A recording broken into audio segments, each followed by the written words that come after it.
Hi, friends. Today, we're talking about one of the most, if not the most, legendary orcs of all time. Warlord of warlords, the beast of Armageddon, prophet of the Wa, Ghazghkull Mag Uruk Thraka.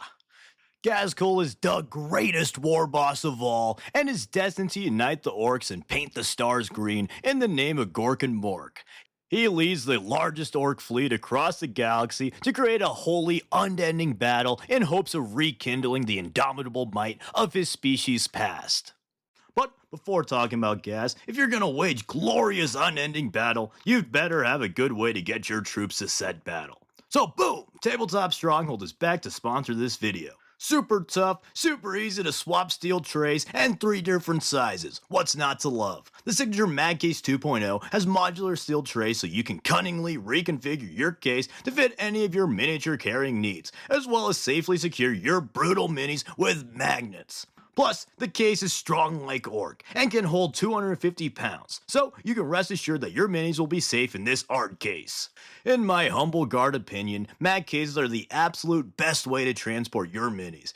Compared to a traditional foam case, you can cram way more minis in a mag case, you don't have to pluck anything, and most importantly to me, if your minis are magnetized, your paint jobs are far safer. Unlike foam, air doesn't typically strip your minis, which is very nice. Additionally, Tabletop Stronghold has some great MDF terrain perfect for Warhammer and other tabletop games. So, for the best value, check out the Mag Case and Terrain Bundle. And then for even more value, use my code CRACK25 for 25% off your order. There's always free shipping to US, Canada, UK, Australia, New Zealand, and most of the EU. So get yourself a Mag Case 2.0 today. Link in the description below. Gaz started as a lowly orc boy on the planet of Urk, fighting under war boss Dragmek.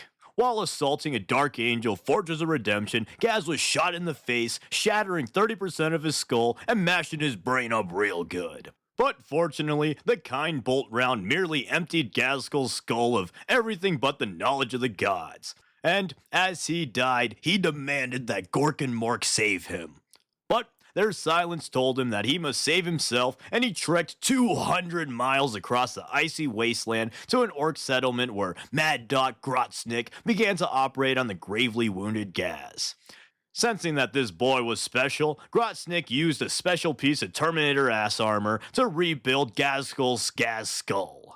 However, despite Grotsnick using his very special legendary loot, Ghazghkull died. R.I.P. Ghazghkull. And so Grot threw him in the trash. And in the trash, Ghazghkull was found by a little Grot who wanted to loot the Terminator's shiny metal ass out of Gaz's skull. And much like how your dad can hit a TV to fix it, the Grot jiggling Gaz's skull kickstarted something in Gaz, reviving the orc and unlocking his latent psychic powers. Upon revival, Ghazghkull shared a holy vision with the Grot.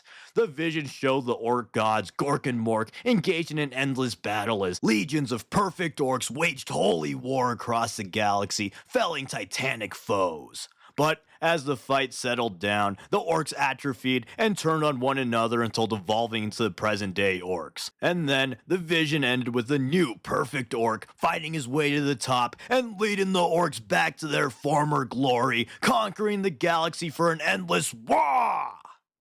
And it's pretty clear that this vision is of the war in heaven where the orcs were in their ultimate form of Krorks, fighting gods across the galaxy in the craziest war ever. And Gork and Mork gifted Ghazghkull and Makari the destiny of uniting the orcs, creating a perfect war, and reascending to their former might. And so, a resurrected Ghazghkull made Makari his banner bearer and set out to confront his boss. Gaz accused Dragmek of being a weak leader and wasting time, fighting for scraps on a dying world when greater battles awaited the boys. Dragmek didn't like this, so he started blasting. But luckily, the sun shone upon Gaz that day, literally, and by some miracle, Ghazghkull stood unharmed. Which, this might seem impressive, but let's be honest, this is just 5+ orc shooting working its magic. And after Dragmek's Pulp Fiction mag dump, Ghazghkull charged the boss and began to beat him with his bare hands. Despite Dragmech being in custom mega armor, Ghazghkull deftly tore apart the war boss's armor and then violently beat the crap out of him and finished the war boss with a mighty headbutt. This brutal display earned Ghazghkull the respect of Dragmech's boys, and the Death Skull's second-in-command, Bullets, pledged his service to Gaz. And so Ghazghkull declared himself boss, and the sky turned green with the gods' approval. Ghazghkull then set out to challenge the other war bosses of Urk and unite the orcs of Urk. And he did this in some pretty funny ways. The best being when he fought the Snakebite boss. In a duel, he decapitated the Snakebite, but the head still refused to join. So, what's a brutal war boss to do? Well, cunningly reattach the head to have a second go at it, of course. He reattached the Snakebite's head and once again decapitated his foe. But the head still refused, and so he brought him back to life again to kill him a third time, to which he finally agreed. Absolute cinema. But anyways, after uniting the orcs of Urk and establishing his council of clan bosses, Ghazghkull began work on leaving the planet since he craved greater conquests, and the planet's star was also dying. Ghazghkull tasked his boys with making rockets to leave the world, but he knew that going too long without fighting would make the boys turn on each other and undo his progress. So, the ever-cunning Ghazghkull taught his boys patience by showing that pain is nothing to a good orc, and so the pain of delayed gratification should also be nothing. And he also stripped naked to stay in the snow for a week to show his dedication. And during this, he nearly died because he forgot to breathe. Based? But Gaz's resolve was once again rewarded when the warp pooped out a space hulk in Urk's orbit and the orc mob used their rockets to claim their prize. Aboard the hulk, the orcs were further rewarded when they were met with hordes of chaos demons and engaged them in a glorious battle. The bloody brawl rejuvenated the orcs and strengthened the horde for their upcoming war. In the Hulk, Ghazghkull challenged the biggest and baddest greater demon and banished the Bloodthirster back to the warp. Gaz peered into the warp rift and told the Chaos Gods to send something bigger next time. And the warp cowered before him. Badass. On the Hulk, Gaz continued to experience headaches and visions of a holy place for his Wa. And as if it were drawn to it, the Hulk drifted towards the fated world of Armageddon. And upon arriving in Armageddon's orbit, Ghazghkull would begin his legendary Wa and kickstart the second war for Armageddon, which I covered in its own video. But most importantly, this is where he met his battle bestie, the coolest dude ever, Commissar Yarrick.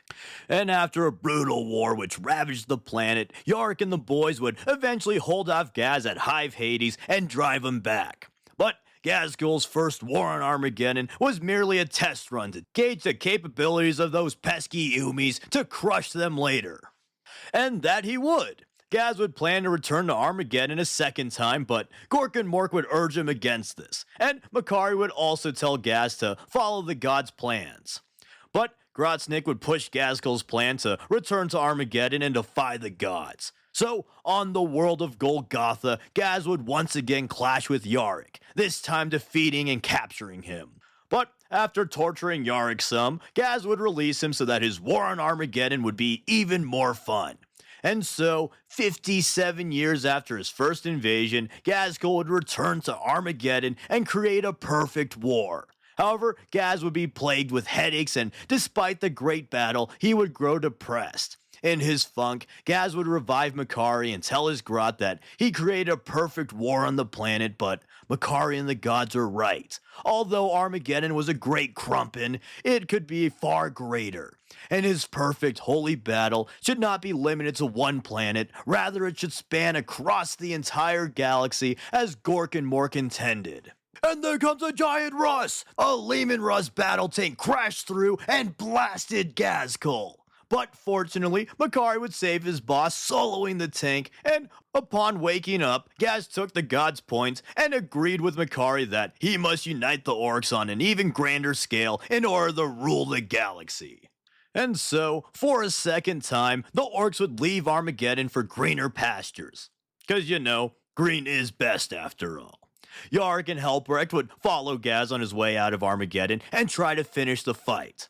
But from here, Gaz would begin his great wah, going warzone to warzone to grow his wah, eventually leading a fleet of over 5 million ships to crump across the galaxy. He briefly participated in the Octarius War, but his next significant battle would happen in the Battle of Krognar, where he would clash with the Space Wolves led by the legendary Ragnar Blackmane.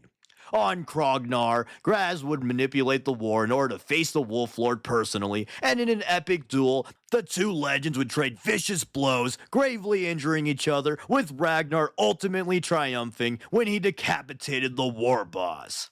However, Ghazghkull smiled sinisterly as he died, and Gork and Mork once again spoke to him.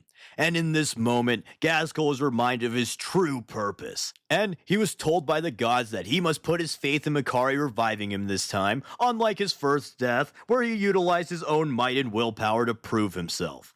And thematically, I think this is actually really cool. Each time Ghazghkull dies, he gets a little Zenkai boost, but he must first convene with Gork and Mork, learning more about himself and the orcs in order to ascend. His first time dying, he demonstrated his strength and sheer willpower to demonstrate himself orky and worthy of being the prophet of the Wa. And then, the second time he died, he had to learn to put his faith into the other orcs in order to survive. Putting his faith into a grot, the lowliest of the orcs, symbolically shows that in order to truly ascend himself and the orcs as a species, Gaz must trust all the other orcs, even if they are in a low point. This is going to sound very strange, but in a way, Gaz is actually perhaps the least orky orc. Makari even remarks that Ghazghkull almost thinks like a grot. He's not truly fulfilled by simple battle like other orcs, and is even susceptible to boredom and depression from prolonged battle. Rather, he longs for greater purpose and laments the degradation of his species. In addition, as far as orcs go, Ghazghkull is remarkably introspective and intelligent. Beyond making him a brutally cunning tactician, this trait, in combination with his visions of the perfect wall, makes him the perfect vessel to lead the orcs back to their former glory. So, I actually cunningly lied to you a minute ago, because Gaz is in fact the most orky orc. He truly encapsulates every facet of the orc species. He's both a mighty beast and cunning warrior, like an orc ought to be, while also being introspective, plotting, and ambitious like a grot. Despite being weak and puny, grots are still part of Gork and Mork's ultimate plan. So, for Gaz to embody the ideal traits of both kinds of orc makes him the only orc who is truly capable of enacting Gork and Mork's will. And, unlike the other orcs, he won't stop at a simple scrap. He will always be driven to greater and greater battles. The reason that the orcs devolved from the Krorks in the first place is because they stopped battling insane foes and got complacent with smaller scale wars. But Ghazghkull's different. He's the warlord of warlords. He is the prophet of the Wa! And so, with that revelation, Ghazghkull was allowed to be reborn. Grotsnik created a new body for Ghazghkull out of his collection of the best orc parts and a suit of mega armor. Which, again, is another cool thing since Gaz is literally made of the best of the orcs. And Makari pulled the lever to activate a giant space generator thing to mega blast Gaz's new body with the energy needed to bring him back to life. And reborn, Ghazghkull was stronger than ever, festering with the power of Gork and Mork. His power was now so immense that his sheer aura could attract orcs from light years away. This even further amplified his reach, and his great Wa quickly grew to even greater levels. At this point, his mighty Wa was more akin to a force of nature than a mere crusade, and it spanned vast swaths of the galaxy. But his mob, while vast and powerful, was unfocused and difficult to control, so he planned to return to Armageddon once and for all in order to gather his great Wa into one war zone and then conduct a more coordinated crusade afterwards. This time around, Gaz would conduct the most cunning assault ever seen, and he planned to utilize a teleport attack that proved useful in the Third War for Armageddon, but this time on a much greater scale. He would create a mega teleshaka to launch an impossibly huge invasion all in an instant. Based on shock attack gun tech taken to a humongous scale, the Mega Teleshaka is composed of 10 gargantuan teleport arrays and can create giant tunnels through the warp, essentially making an orc webway. And this unparalleled tactical mobility would give the orcs a huge edge in the fourth war for Armageddon. Gaz would field test his new device on the world of Icaria, where he would once again be met with his best foe forever, Yarick. The two would finally have their epic duel in which Yarick would claw Gaz, but the war boss tanked the blow and crushed Yarick in return. Holding the broken Yarick, Gaz would headbutt the commissar and knock him to the ground. But before stomping Yarick to death, Ghazghkull would spare him yet again and leave his bestie to die on the planet. And with the Mega Teleshaka operational enough for Gaz's liking, he would unleash the wrath of the Great Wah on Armageddon, sending a massive speed walk to finally claim the holy world for himself. And so, after centuries and countless apocalyptic battles, Armageddon has fallen. Until the super epic Space Marines arrive to save the day and reclaim the world. Woohoo! Yay, Space Marines, they're so epic and cool, aren't they? Huh? Yeah? Joking aside, I really do hope that they let Gaz win this time around. It's gonna be super mega lame for Gaz to finally have the clarity and plan to actually undeniably win Armageddon and launch his Great Wah to even further heights, defeat Yarick, and officially cause the fall of Armageddon, just for the super awesome epic Space Marines to come and undo it. Again. They super heavily hint at this being the case too with Operation Imperator, and this might outdate the video, but I really hope that the Marines show up and Gaz just crumps the shit out of them, makes Armageddon a tactical hub for his Great Wah, as well as an apocalypse playground for his boys, and then goes off to wreck the galaxy even harder. This still preserves the endless war on Armageddon, but this time the orcs actually have control of the planet instead of the Imperials. It would also be really cool to have Yarick being damned to an endless war, holding out against the orcs with resistance cells across the planet. He was denied his final rest in order to fulfill his duty to forever hold on to Armageddon. But more likely, Calgar, the Blood Angels, and a million other Marines will show up to the planet, beat up the stupid, weak orcs, and make Ghazghkull cry. Haha, yeah, that'll be so cool. Anyways though, that's all for Ghazghkull Mag Uruk Thraka today. He's my favorite non-human in the setting, and is just a super cool character. I really like the innate sadness that drives him, and I think it's really interesting for an orc character to struggle in this way, and it adds a lot of depth to both Gaz and the orcs. Plus, he's just a fucking beast who looks and fights super cool style. Also, Makari is the absolute GOAT. But comment below what you think of Ghazghkull and let me know who you think will ultimately win the fourth war for Armageddon. Or if you're in the future, let me know how wrong and/or right I was. That'll be cool too. And don't forget to visit Tabletop Stronghold on the link in the description below and use code CRACK25 for 25% off of your order. Anyways though, thank you for watching and thank you to all of my awesome patrons. You're all very cool and I appreciate your support immensely. And as always, please like, comment, subscribe, and consider sharing to all your orky buddies. Thanks. Who wants to bet that they have the Space Marines kill Ghazghkull again to give an excuse for another model? Yeah, that'll be cool. And I say this as someone who actually didn't mind Ragnar killing Gaz.